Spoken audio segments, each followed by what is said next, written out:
بص انا بتكلم في اي حاجه اقول لك اخواتي الكتيبه يلا نبدا حلقه جديده. قبل ما ابدا الحلقه عايزك تتفرج على الفيديو ده. انا لو مت اعرفوا ان انا اتأثر في حق كتير قوي. انا كني بشحت من الناس. انتوا بتعملوا معايا كده ليه يا رب؟ مش لاقي مستشفى أتعالج فيها. قبل ما اتكلم في اي حاجه او المحتوى الرياضي اللي انا بقدمه، انا عايز اتكلم عن ابراهيم شيكا لاعب نادي الزمالك السابق، الراجل اللي بيأدي بازمه او بيعدي بازمه صعبه جدا على اي واحد. بص انا مش عايز اطلع اخد الترند ولا اطلع اتكلم في حاجه، لكن السوشيال ميديا وحشه جدا بطريقه فظيعه. عايز اقول لك ان في ناس اول ما الراجل ده تعب طلعوا وقفوا معاه وعملوا هيصه وزنبليطه، وفي الاخر محدش، الراجل في الاخر شيلته لوحده. بصراحه انا مش عارف اتكلم عشان الناس ما تقولكش انت راجل داخل عشان تجيب مشاهدات وعشان تعمل وعشان تسوي، لكن السوشيال ميديا بقت حاجه مقرفه، مستنقع وحش جدا جدا جدا. الراجل ده اللي كان في وقت من الاوقات لاعب نادي الزمالك واللعيبه تعرفه ونجوم كتير عارفاه، واول ما تعب طلع الناس من ضمنهم مستشارين ومن ضمنهم نجوم لعيبه كوره قديمه وجديده وقفوا مع الراجل، وناس بلوجر وناس تيك توكر وقفوا معاه، وفي النهايه الراجل لوحده بيعدي اصعب مراحل. انا مش طالع اقول لك حاجه، انا طالع اقول لك ادعي للراجل ووجه رساله لحد ممكن يكون بيتفرج عليا او الفيديو بتاعي يوصل لحد بالصدفه ويقدر يساعد الراجل ده، لان الراجل ده بيعدي بازمه صحيه سيئه. ربنا يا رب يجعل الشفاء وربنا يخليه لزوجته ولابنه لو كان مخلف. لكن الراجل ده بصراحه انا من ضمن الناس اللي ما كانتش بتعجبني محتواه على المستوى الشخصي وما كنتش بحب بصراحه ان انا اشوفه، لكن الراجل بعد الازمه الاخيره دي يمكن الفيديو بتاعه يوصل لاي حد.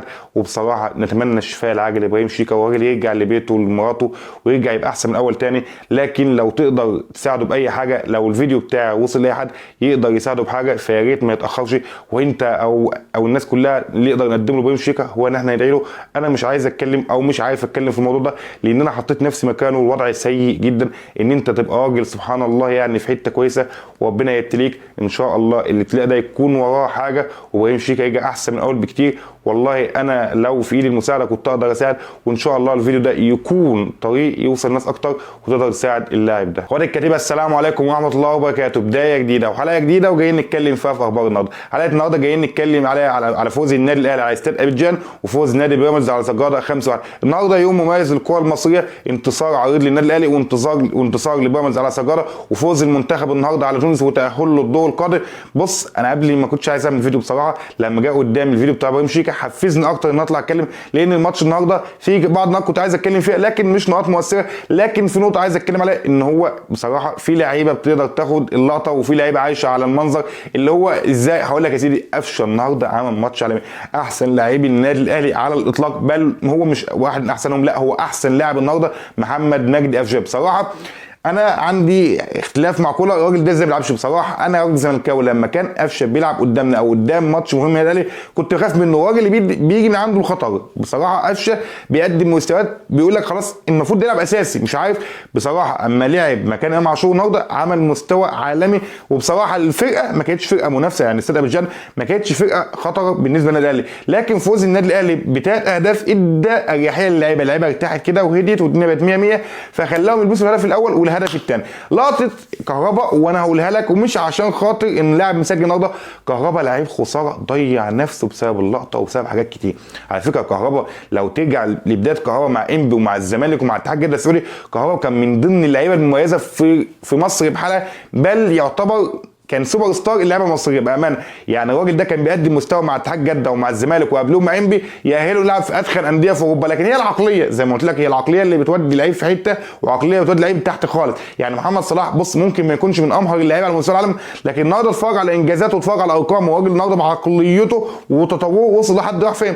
كهربا صعبان عليا لانه كان يقدر يقدم مستوى يخليه ينافس لعيبه كتير، لكن زي ما قلت لك هي العقليه، واحنا كجمهور بندي الناس احجام اكتر من حجمها. لان النهارده انت بتتكلم كنت بتقول على كهربا السوبر ومش عارف ايه، لما جالك وسام علي عرفت انت ما عندكش مهاجمين. النهارده بص الكوره لو كانت لاعب معاه زي يا نهار ابيض الدنيا راحت ما عادتش. والنهارده لكن الموضوع عادي لان ده كهربا ولان في ناس هنا بتدعمه سواء في الصح وسواء في الغلط، لكن انت تيجي تقيم لاعب تقيمه بكل حاجه. لكن انا بالنسبه لي ان بقول لك ان كهربا ده كان موهبه ضيعت نفسها، زي صالح جمعه ما كان موهبه كبيره جدا ضيعت نفسها. برضه في لعيبه ان انا اقول لك انظلمت زي محمد مجدي قفشه. والله العظيم لو محمد مجدي قفشه ده ليه ظهير جماهيري كان يعني مش عايز اقول لك كان هيبقى اهم لعيب في تاريخ مصر بسبب الجون اللي جابه ويقعد عليه والموضوع انتهى. لكن قفشه كل ما بينزل في اي ماتش بيقدم مستوى كويس خالص. خلي بالك النادي الاهلي النهارده كان عنده اكتر مشكله اهمها ونجمها الاول الدفاع النهارده اللي كان نجم المباراه بكل حاجه، بالاخطاء بالتمركز بكل حاجه. دفاع النادي الاهلي رامي ربيعه وياسر ابراهيم كانوا بيقدموا مزاج عالي قوي في ازاي يخلي مهاجم تلفزيون يروح للجون. محمد الشناوي اللي بقاله فتره مستواه متذبذب، وجماهير النادي الاهلي عند الكلام ده وهي يعني مأمنه على كلامي لان مصطفى شوبير يبقى هو الحارس الاهلي الاساسي الفتره الجايه. انت عندك بعض اللعيبه اللي كل شويه كان جمهور النادي الاهلي، وبصراحه الجمهور المصري بياخد اللعيب بالقطعه. ليه؟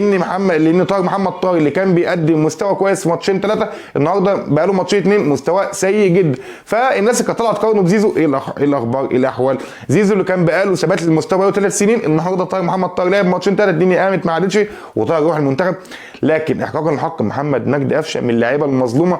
انا طول الفيديو كنت عايز اتكلم عن قفشه لان قفشه ده من اللعيبه اللي بصراحه لو عندها ظهير جماهيري كانت بقت في حته ثانيه. النهارده برضه الاعلام المصري مش مركز على فوز نادي بيراميدز على سجاده 5-1 باداء مميز لاحمد قطه ولابراهيم عادل. النهارده بيراميدز اخر بيضرب سجاده 5-1 عشان يتصدر مجموعته هو النادي الاهلي. النهارده كمان مجموعه النادي الاهلي مازيمبي قدر يكسب شباب بلوزداد 2-1 ويتصدر هو اخر بفارق الاهداف على النادي الاهلي. يعني النادي الاهلي الاول، بعدين مازيمبي المركز الثاني، بعدين شباب بلوزداد، بعدين سجاده.